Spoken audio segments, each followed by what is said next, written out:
Hey all, Pastor Emil here, coming to you live from my office with another Throwback Thursday with a twist. This is a day where we kind of take the idea of Throwback Thursday. Sometimes you see a lot of photos thrown around, kind of oldies that, hey, this is what things look like. This is what I look like. This is what so-and-so looked like 30, 40 years ago, 20 years ago, 10 years ago, 5 years ago. It's kind of a neat thing. But doing a little bit different in the sense of looking at where we've been, looking at the things in the past that we've been through, and using those kinds of ideas to kind of think about how we can get through what's in front of us. And with the storm, Laura, just to the west of us where we are, we're okay. We're pretty far to the east, and so all we've really had is a lot of clouds. We've had maybe a breeze, a fairly strong breeze, but frankly, I didn't think it was much of a breeze. We got a little bit of rain here and there. Good to see you guys. Clay, Therese, Mike, Diane, Susan. Great to see you guys. But we hardly had anything here. But it doesn't mean that it's not something that we should be thinking about, and there aren't people there that we know and love, and Americans, Louisianans that are out there, people that are going to need our help. And certainly there's so much else going on in the country right now, too, that just, man, what a time to think about where we've been, how we've been through so many other things in the past, and how God's going to be faithful, and He's going to get us through these things as well. I've been going through some things. You see, I tagged Dave Archer in there. He's a member here at Open Arms, and he gave me a binder here a bunch of weeks ago. It says Katrina. Now you see it backwards when you see the video, I'm sure, but a whole big thing on Katrina here. I haven't taken a look at the CD yet, but I have spent some time looking at some of these newspaper articles. Some of the devastation. I mean, we got pictures of bridges, these enormous bridges basically underwater. So I don't know if you can see that. There you go. I got somebody texting me while I'm doing this. Sorry, guys. Getting a little distracted. More devastation. There's a newspaper article. Guy's total property, his whole... was a Chef Harbor Marina owner. Just totally leveled the entire property. But then we start seeing articles about the helpers that showed up. And, there's I think it's Mr. Rogers, right? He's got this thing I've seen a bunch of times. It makes its way around on the internet, on Facebook and stuff, where like he's talking to kids and he says, hey, I know there are things that can be scary. There's bad things that happen. But you know what I always do? I always look for the helpers, the people that are coming in to help, right? And so the police, the fire, the EMS, and all those folks that are coming in as first responders in times like that, National Guard, military, stuff like that. And that's what we got here. There's an article where we start seeing all these people showing up to help out.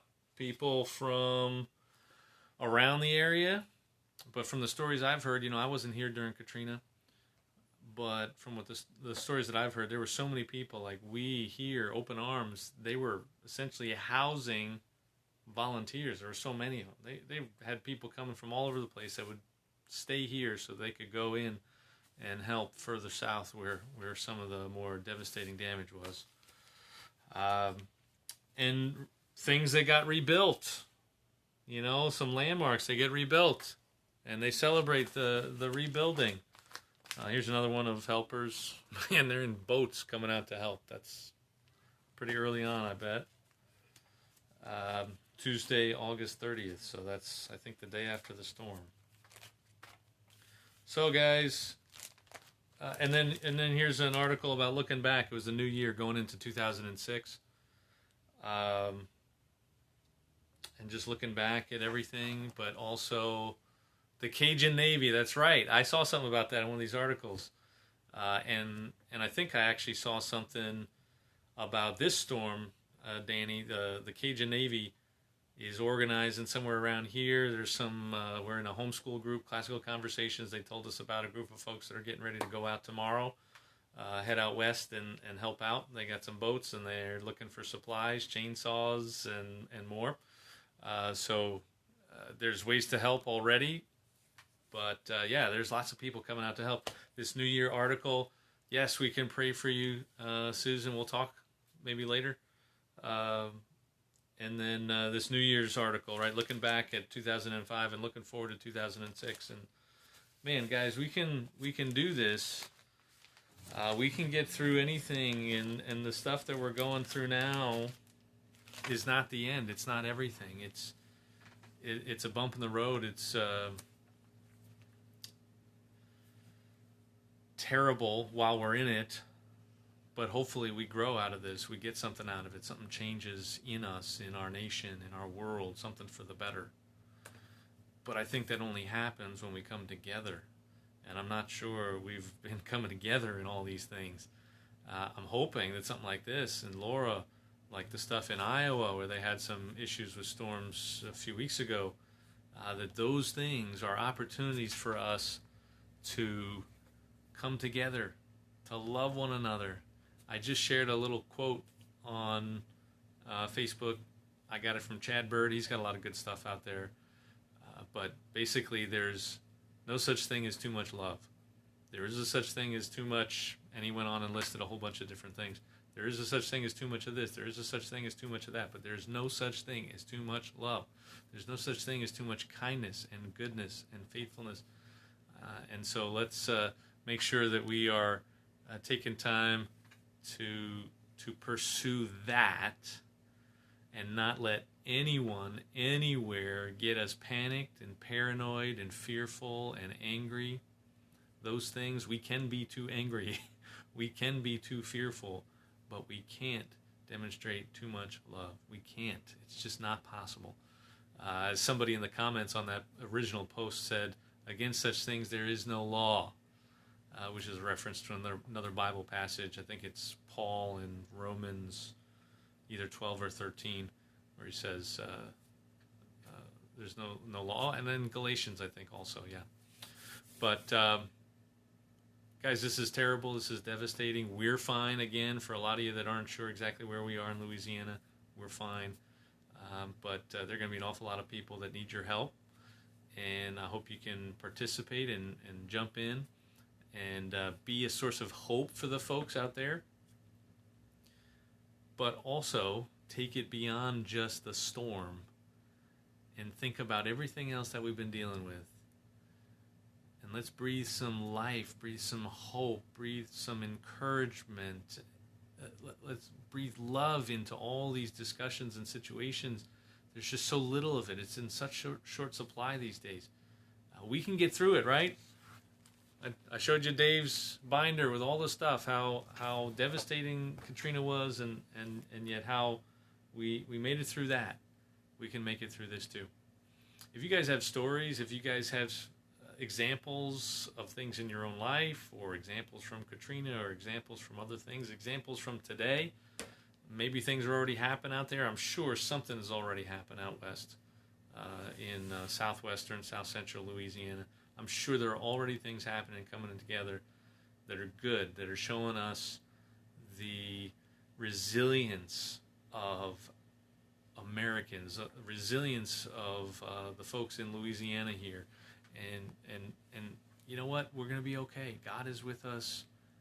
God is going to bless us. God is going to bring some good out of this.